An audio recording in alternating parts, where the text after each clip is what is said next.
I wanted to share something. This is from The Naked Communist by Ooh. W. Cleon Skousen. Anyone Mhm. who's not read this should read this. I should read. Even if you're not a member of this church, or you're a former member, doesn't matter. If you want to have your eyes open to stuff that should scare you because of you just realize you're being manipulated. So one of their points, this is point number 40. And for those that aren't watching the video but just listening, the Naked Communist is not like some kind of trash magazine with a bunch of naked communists. Just had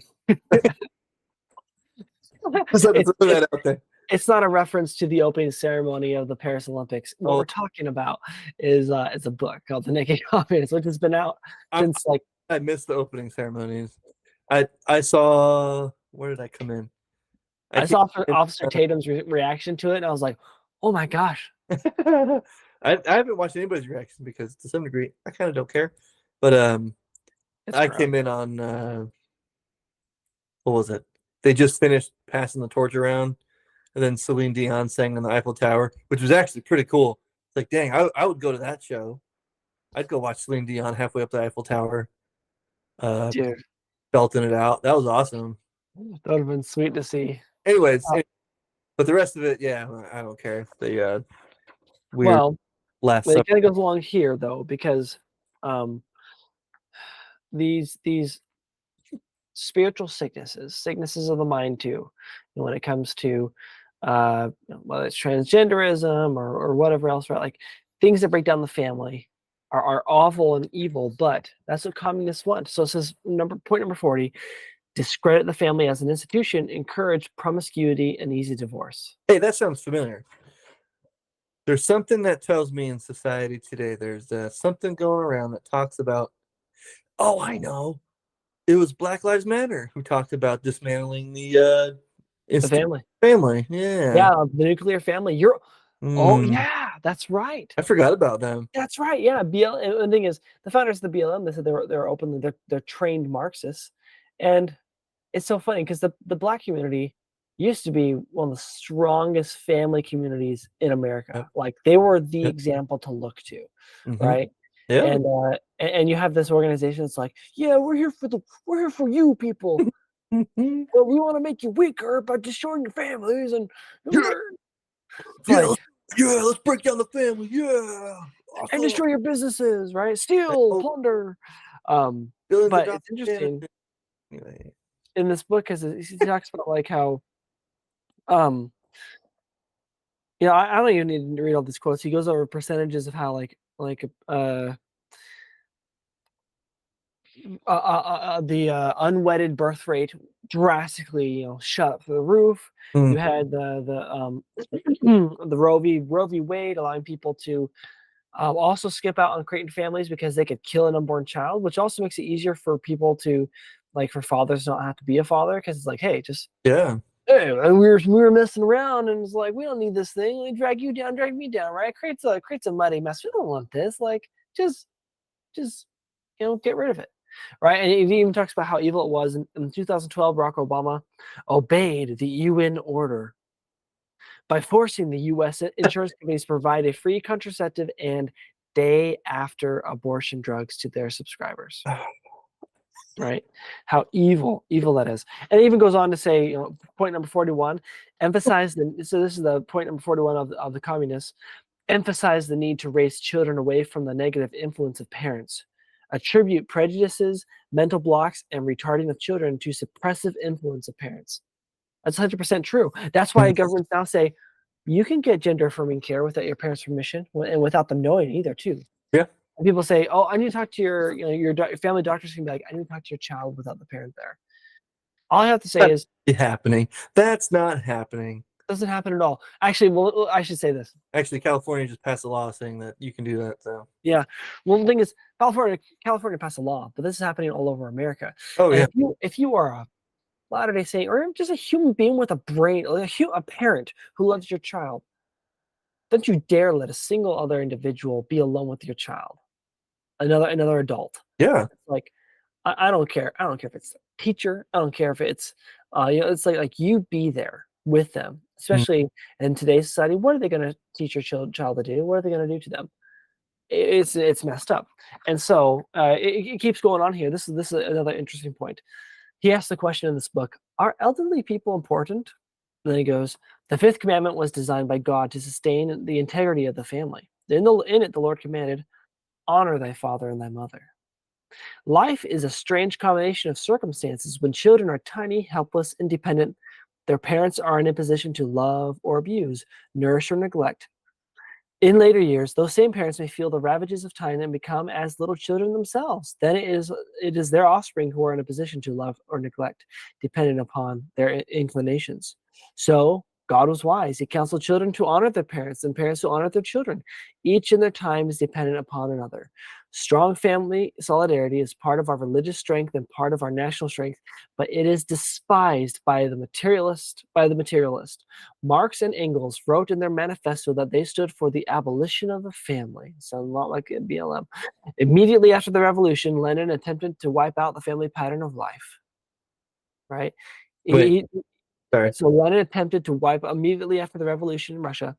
Lenin attempted to wipe out the family pattern of life. But then here's the interesting thing. It says, but social disease and social disorder forced the regime to reverse itself. Because in here it talks about how they're basically like setting it up so people could be birthing moms. Like, all right, you're a woman of the state. Men can pay to spend time with you, and then you make the babies and you do this, right? And then they discovered, man, the social ills and disorders and the chaos ensued was like, well, you can't break down the family quite like that. We got to rein that part back in because suddenly we can't make this work. Now we know that's in contradiction to something we like to call, that proclamation on the family. I want to share my screen because I wanted to go over. I'll share this real fast. I love this. Says, the family is ordained of God. What? Marriage between man and a woman is essential to his eternal plan. Hold on there. Wait a minute. Hold on there. So this must be Marxist. It's like just a few days ago or something. Say that again. This is something the church put out like a few days ago or something. Like this afternoon. 30 years ago. Well, I mean, I'm paid by the church to do this channel, so. Oh, right, of course, yeah. Wait, so I told them, hey, I'm doing this episode. Can you write something good for me? And they said, gotcha. They typed it up really fast. but let's back up real fast because it says, family is ordained of God. Marriage between man and a woman is essential to his eternal plan. So they're automatically cueing that the family, this is ordained of God. Marriage between man and woman is part of how a family is made, right? And if communists want to break down the family, it would make sense that they support gay marriage. It would make sense that they support transgenderism, right? Keep going. Children are entitled to birth within the bonds of matrimony and to be reared by a father and mother who honor marital vows with complete fidelity. Happiness in family life is most likely to be achieved upon the teachings of the Lord Jesus Christ. Right? And then it goes over about successful marriages and families are established on principles of faith, prayer, repentance. And it even gives order here, fathers do this, mothers do that.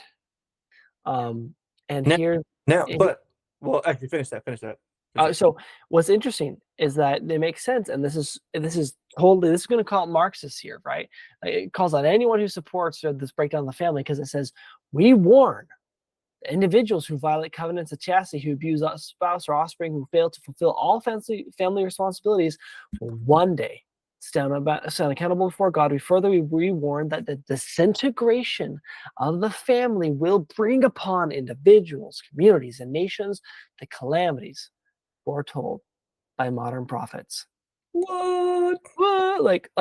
Okay, so if you believe in marriages that are not between man and woman, you're toting the Marxist line, right? Like you're one of the useful idiots. I'm not trying to be rude or use hyperbole. I'm just like straight up. You're one of the useful idiots. And if you support abortion, you support parents and moms, not being there for the children. It's kind of like the I think of the surrogacy stuff too. Yeah. I mean, just in general, in my mind, that seems like such a vain thing, anyways. Like, I don't want to put my body through the child rearing process. I'm gonna have somebody else do it. Like that. It's like what? Is it people who want the Movies, where they're like, I'm gonna have a clone built so that I can just harvest organs and pieces off of them. yeah Actually, I think they made a movie about that. yeah But the think about Matrix, right? like Or The Island or something like that. oh, the island. Actually, I Yeah, never yeah, saw the island. cool movie. But great car chase scene in that one, pretty cool. But but no, I was thinking about like the surrogacy thing, and then um also I've seen this a few times now. I shouldn't say I've like personally seen it, but just I've read about it that there's a lot of depression, a lot of um a lot of anxiety from the the mother that uses the surrogacy process and doesn't actually go through what the body's supposed to go through when you're birthing a child, right? Like I didn't carry the child all the way to birth. I didn't do any of that. It was just all of a sudden the baby's here and given to me. You know what I mean? And Yeah, they regret that they did that. They regret that they went through that, or they went through with that, I should say, that process. yeah. So it's like, oh, I don't have that total connection to my child. Like, well, yeah, you just totally um I passed it. like you just totally oh my gosh, why can't I think of what I'm trying to say? Um you just started that child off missing such a huge component to that mother child relationship. Exactly, and you know what's interesting? Because when you first started sharing this, I thought immediately how it's like, isn't it funny how like literally sacrifice is what makes the relationship stronger, more endearing and enduring, Hmm. right? And then you go back to the chains concept, right? People call marriage the ball and chain, whatever else. It's like, heck yeah, marriage, your spouse, your children, those are all chains, but they are chains if you are being responsible and especially being good and godly, they're chains that you chose. And they're chains that will bring you the most amount of happiness, right? Do not try to unshackle yourself from them. Right. Pull them tighter, pull them closer, love it, embrace it. It is, it's the it's the tree that that becomes stronger from the wind, right? It Yeah. doesn't get because the wind pushing on it. It's on that hill, Mm. right? It's not Yeah. this dinky, pathetic thing. And people want who push off having a child through someone else, right? This is nothing against those who can't have kids and adopt. This is about people who literally just go, "I don't want to do this to my body," right? And you do it differently. It's like, hey, you, And you are missing out on some rich too. blessings there. Rich blessings. Yeah. And abortion kind of falls into the same camp. I mean, yes. Okay, just to talk about abortion real quick. May this be something to go into big time in another episode or something, but just quick and dirty. I do not support abortion in any way, shape, or form, other than it's um, you know, continuing the birth will potentially destroy the mother or the baby. You know what I mean? Like those You'll actually legit, kill the mom. Yeah. yeah, those legit things. Which that's less than 2% of abortions, anyways. The rape, incest, some of those combined into that. That's less than like 2% of abortions. So like, yeah. Anyways, so just off the bat, right? There's very, very, very, very, very few instances where I'm okay with that happening. You know what I mean? And that's a tough decision. That sucks. That's a really hard decision to make. You know, Yeah. so like I'm not gonna bash anybody in that situation. But when it's purely for like, Selfishness, vanity. yeah, I don't know how many times you've read about or seen articles about these Hollywood people that are like, "Oh yeah, I'm totally glad I got an abortion." You know, it would have set back my career, however many years to have done that. Dude, so Pretty you've got to read the book or listen to the audiobook of Return of the Gods. Return of the God. Return of the Gods. Gosh, I'm trying to forget the name of the author, but it is insane because what he does is he recounts the history of the demon, the evil, devilish gods of the Old Testament, basically, and other cultures, but primarily from the Old Testament. And he actually shares how it's like today people get abortions, for economic reasons. Back then, that was exactly what they did. He details how they'd be like, "Hey, you'll have better prosperity. Your chances of prosperity will be greater if you abort this child, or if you already have the child, if you sacrifice them to Molech, like your prosperity will go up, right? Things yada yada yada, like it'll be better for you." And people for filthy lucre, for Yeah. whatever you want to call it, Yeah. they're willing to do that. And whether or not they say, "Oh, I do this for you, Baal," or Molech, or not, they are still sacrificing it to Baal and Molech, right? Who are like, Right. "Hey, we will take care of you financially," right? And we can't try to blur those lines like a BYU, the family life, where they start saying, "Well, if this woman's really really poor." I'm just saying, like, maybe you gotta listen to the audio. I know Greg Matson shares it in one of his episodes a while ago. It's just like Huh. this is where we're at, right? So if you Yeah. so Yeah. a family, a strong family, so follow the principles of the gospel. Use your agency righteously to follow the commandments and to Yeah. build a family firmly upon the teachings, not upon this nice conflagration, this mixing of worldly concepts that you like and the gospel. Try to set that aside for a moment and try to build your family squarely upon the teachings of the prophets and apostles and the scriptures without mixing in the worldly crap. And you will have a stronger family, greater happiness, and you'll be the greatest anti-Marxist out there, anti-communist out there, right? But if you don't, right, you start mixing those things, you are falling into the clutches that destroy societies and turn us into weak people and Yeah. controlled people, right? And Satan wants to control us, right? That was his plan all along, Yeah. and that's where all this leads to. We need Yeah. chains upon our own appetites. Not just control us, but like make us miserable too. Yeah. He doesn't want us to be happy. He doesn't want us to have that kind of happiness. And yeah, man, that strong marriage and everything. And I'll admit, marriage on my part, it's been tough, man. I definitely don't feel like I've aced that one so far. Dude, thing is, here's the thing I would say. If you did, your wife is crying in the corner because you're such a narcissist. Hit me with something. I better lock up all the guns. She's in like, oh, she was a brick. She's like, Yeah, what'd you say? what'd you say? Like, dude, I've aced the marriage thing. I am a great husband. I'm great. Oh, awesome, man. I think what makes husbands good husbands is the fact that we recognize that we suck a lot. We make a lot of mistakes, right? We're not making excuses for ourselves. We're just know that we try and we fail, but we're gonna keep trying, right? Yeah, and it's the same concept as right turning to God for repentance and continuing on, right? Yeah. God help me and bless me because forgive me because I'm retarded.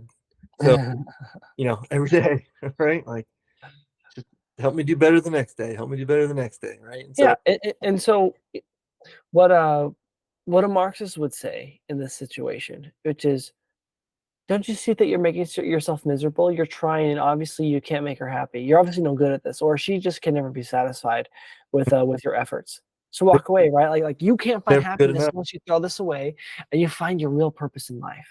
Yeah. And And then when you start that process, right, you've taken off those chains like we've been saying. What's the first comments you hear from people that go through this process, right?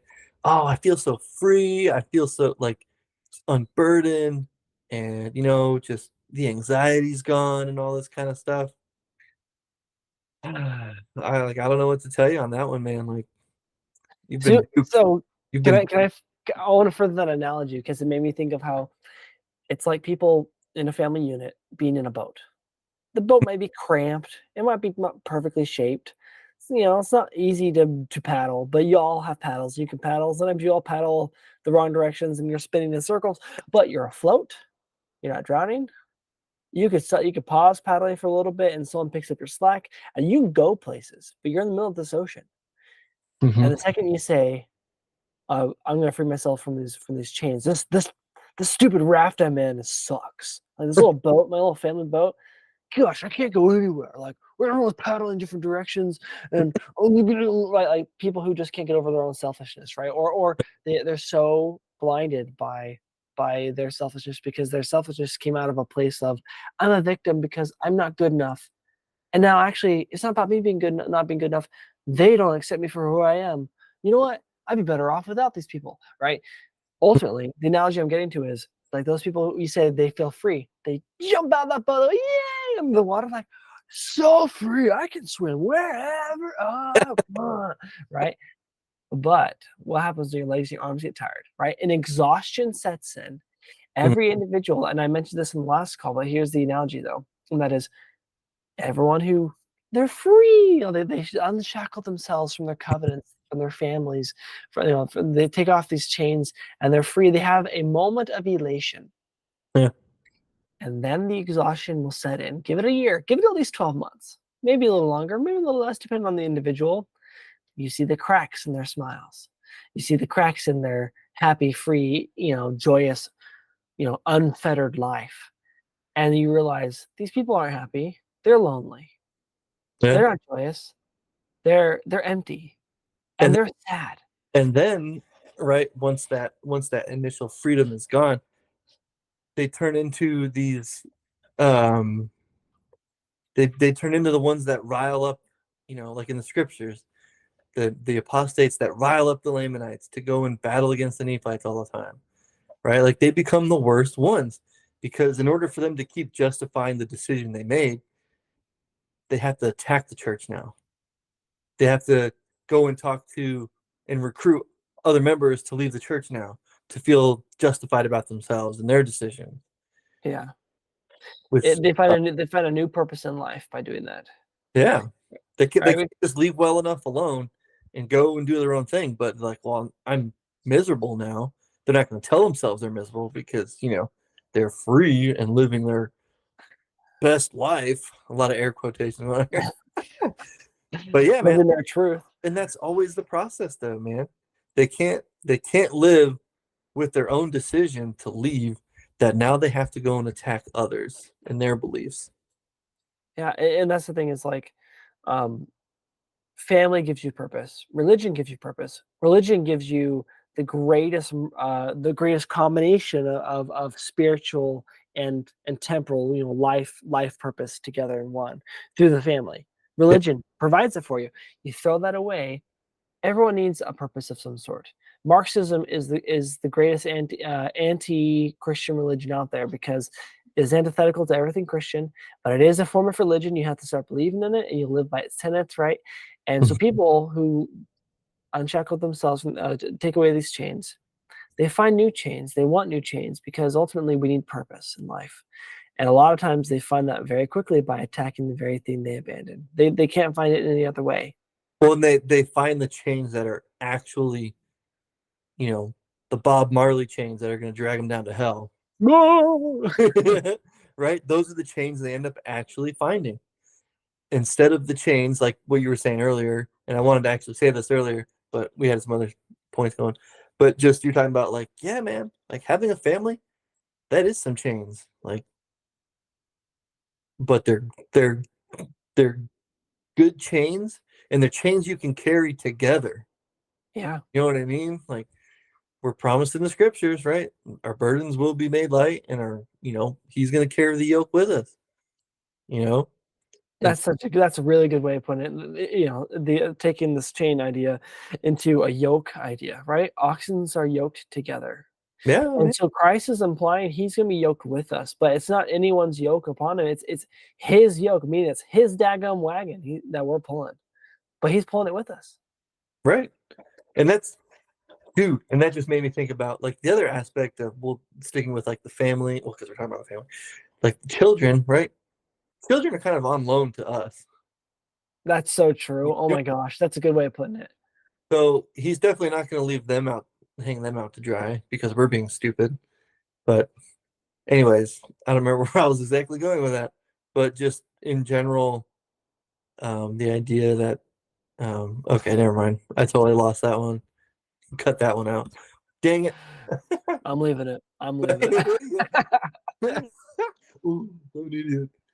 But no, just the idea of, you know, the family is the most powerful thing and strongest thing, and God has set it up that way. You know, again, for those that have grown up in crappy homes, yes, that sucks.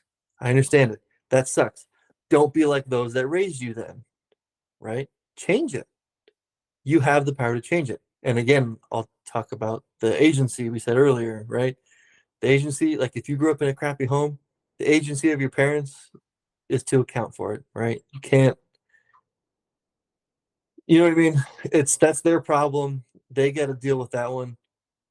Don't leave the church. Don't bash the church just because your parents or maybe a human church leader kind of hosed you over or something. You know what I mean? Yeah, I think that's why it's so important that we try to be the best parents we can be, right? Mhm. Because we don't want to harm children in that way, right? Because those are chains of a different sort. Those are emotional bondages, right? Yeah. It hinders them, right? So trauma or whatever else Yeah. that could come about. That's why we got to do our best to be pure. Yeah. So I love this.